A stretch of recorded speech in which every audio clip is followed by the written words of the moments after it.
Jenna lived in a quiet, suburban neighborhood where nothing much ever happened. The kind of place where lawns were perfectly manicured, and neighbors exchanged pleasantries but rarely ventured beyond that. At 21, she felt a constant pull between the safety of home and the beckoning unknown of adulthood. Her parents were away for the weekend, trusting her with the house. It wasn't unusual. Jenna had proven responsible, and they were confident she'd be fine. That Friday evening, Jenna decided to stay in, scrolling aimlessly through her phone while half watching a rerun of an old sitcom. The stillness of the house felt different with her parents gone, a little too quiet, but she brushed off the feeling of unease. After all, nothing bad ever happened here. Around 9 p.m., the doorbell rang. Startled, Jenna froze, her heart quickening for reasons she couldn't quite explain. She wasn't expecting anyone. Who would come by this late, unannounced? She got up slowly, peering through the small peephole in the door. A man stood on the porch, smiling in a way that seemed both friendly and unsettling. He was tall, with unkempt brown hair and a worn leather jacket. His presence didn't scream danger, but something about him felt off. Hi there, sorry to bother you this late. I'm looking for a friend of mine. I think I might have the wrong house. The man said, his voice smooth as honey. Jenna didn't open the door. Instead, she called out through it, trying to sound casual but firm. Who's your friend? Her name's Michelle. I thought she lived around here. He said, leaning slightly closer to the door. His smile didn't waver. There's no Michelle here. Jenna replied quickly, her pulse hammering in her chest. She didn't know why, but she felt a deep, primal instinct to end this conversation, to make him go away. The man's smile faltered for just a second, a flash of something darker passing over his face before it was gone, replaced with that same unnerving grin. Are you sure? You're home alone, right? No one else inside? A cold chill ran down Jenna's spine. Her hands began to tremble.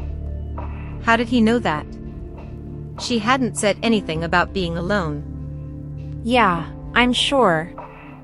She said, trying to keep her voice steady. I think you should go now. The man didn't leave. Instead, he leaned his forehead against the door, as if listening for something inside. Jenna's fingers hovered over the lock, unsure whether to bolt it or keep still, as if any sudden movement might provoke him.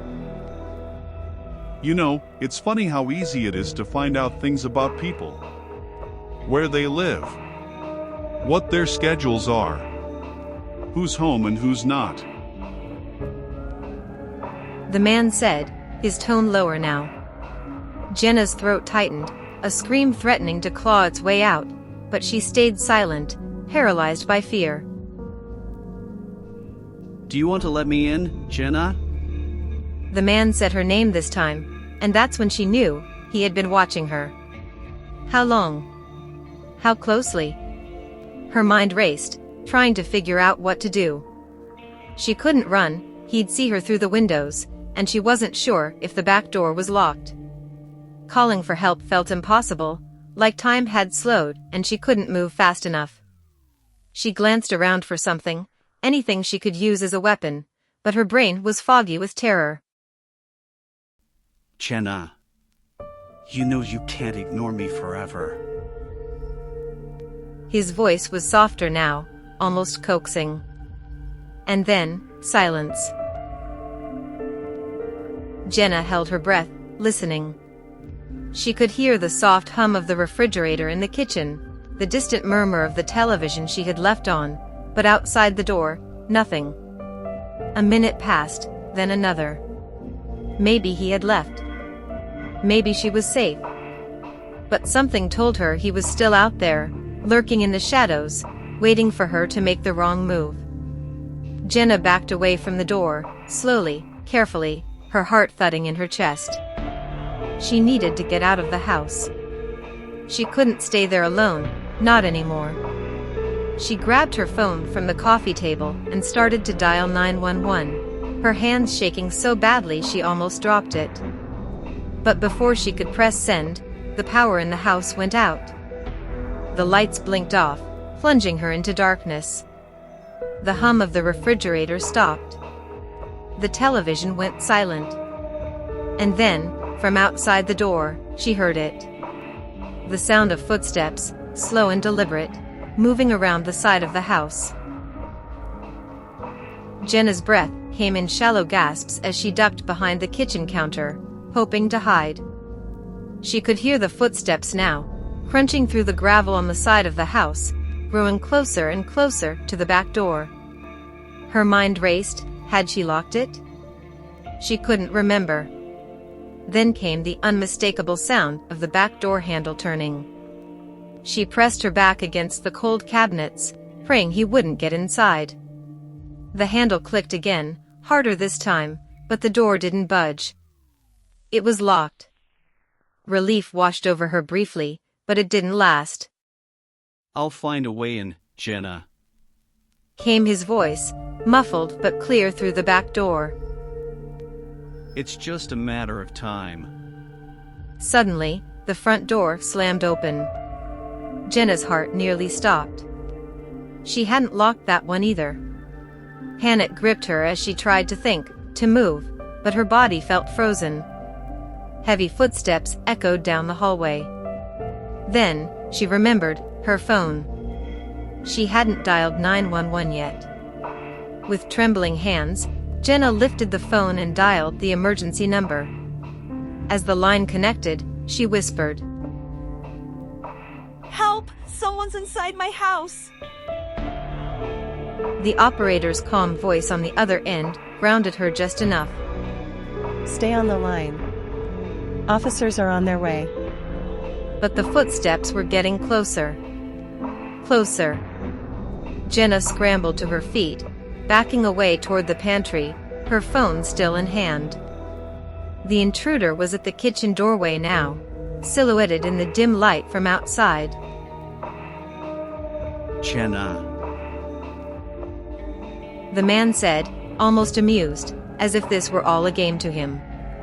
He took one step forward, then another, until his figure loomed before her. Jenna's mind was racing, her eyes darting around the kitchen for anything she could use to defend herself. And then she saw it, her father's old hunting knife, resting on the counter next to the sink.